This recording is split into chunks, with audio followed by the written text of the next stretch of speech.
Sur ma webtv.info cette semaine, eh bien, je vous parle d'un dossier, d'expropriation concernant la voie de contournement ferroviaire, ici même à Lac-Mégantic. Et pour nous en parler, Maître Daniel Larochelle. Maître Daniel Larochelle, ça va bien? Oui, bonjour, M. Lapierre. Maître Larochelle, faut expliquer quelque chose, là. C'est que, bon, en février, les personnes qui doivent être expropriées ont reçu un avis d'intention d'expropriation. C'est le mot qui est utilisé dans la loi, on appelle un avis d'intention d'exproprier. OK. C'est ce qui se passe dans ce dossier-là, là? Il va y avoir une contestation?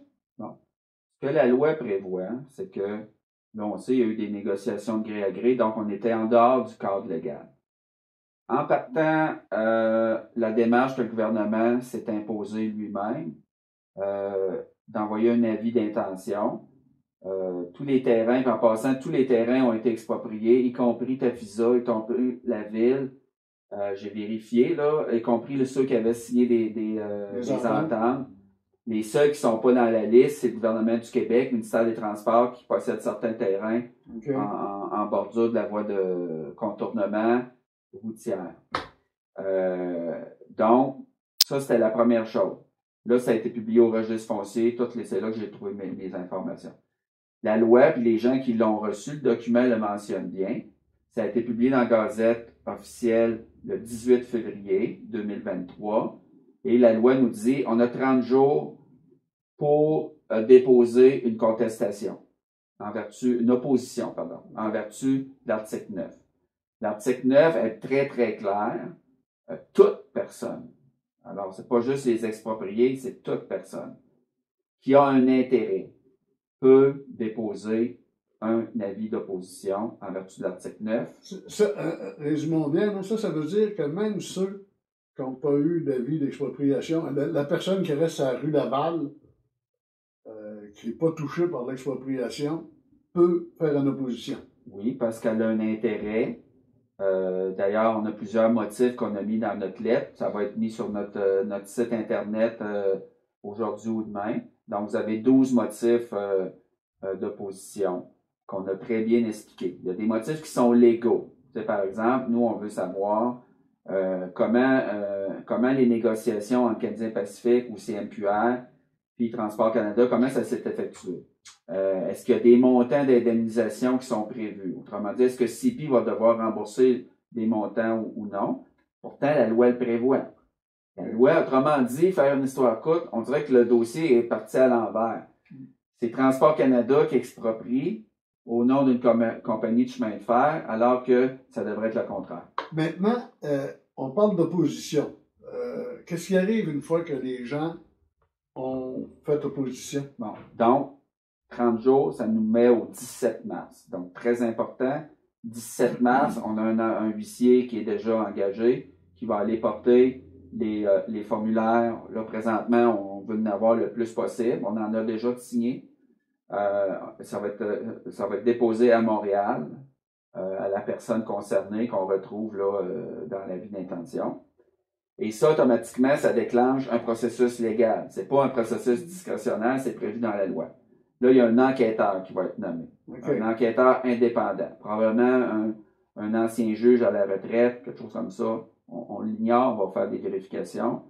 Lui, il faut qu'il fasse des consultations publiques. Là, tu vas me dire encore des consultations publiques, mais ce coup-là, ça va être dans un cadre légal. C'est-à-dire que cet enquêteur-là, va falloir qu'il rende rapport au ministre. Mais est-ce que pendant que cette action-là fonctionne, est-ce que Transport Canada peut continuer à procéder pour des expropriations ou tout est arrêté? Tout est arrêté. Tout est arrêté. Mais là, y a-t-il un temps déterminé pour faire cette commission?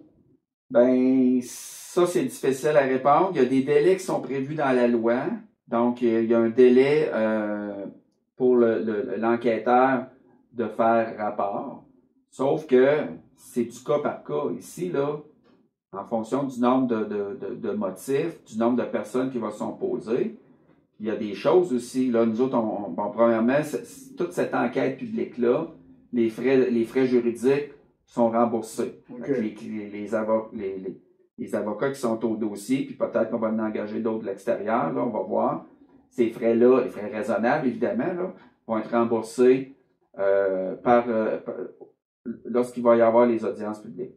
Après ça, ce qu'on regarde aussi, c'est est-ce qu'on va pouvoir déposer des expertises payées par le gouvernement? Parce que là, à date, ce qui arrive, là, c'est la guerre d'argent. Parce que là, le ministre des Transports, puis la SPAC, eux autres ont des moyens d'engager des experts.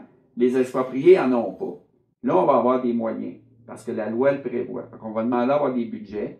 Là, on va avoir un expert qui va peut-être travailler au niveau sonore, au niveau des vibrations. On veut avoir des compléments d'enquête. On veut savoir les écrans, toutes les mesures d'atténuation, ça va être où, etc. Fait qu'il y a beaucoup de travail. La loi, par contre, elle peut dire, à un moment donné, le ministre des Transports pourrait décréter une urgence aussi. Il y a cette possibilité-là qui existe. Ça serait gênant après 10 ans. Ça serait gênant, effectivement. Mais là, on ne sait pas jusqu'où ça peut aller. Mais à la toute fin, il y a un rapport qui est déposé. Okay. Et là, à ce moment-là, le ministre, il y a 3 choix. Il dit, ça s'arrête là. Ou on construit la voie ferrée, la voie de contournement. Ou, troisième option, on la construit, mais avec des modifications suivant le rapport qu'on a reçu. Alors, ça, c'est les trois motifs. À date, ce qu'on semble voir, c'est que l'argent ne semble pas être un problème. Fait que, maintenant, les gens là, peuvent écouter notre entrevue sur mawebtv.info. Ceux qui aimeraient avoir des feuilles pour faire l'opposition peuvent aller cliquer sur votre site Internet. Là, on a préparé un modèle qui est en format Word, format PDF. Si vous ne voulez pas trop vous casser la tête, on a un format PDF, vous l'imprimez, vous le signez, vous venez le porter ici à mon bureau. Il y a une boîte à mal en bas désignée pour ça. Mais on laisse la possibilité aux gens qui voudraient personnaliser, parce qu'il y a du cas par cas. Par exemple, il y a une personne qui me dit, ben moi j'ai un chalet, là. Je veux l'arranger à ma façon, je veux le rédiger à ma façon.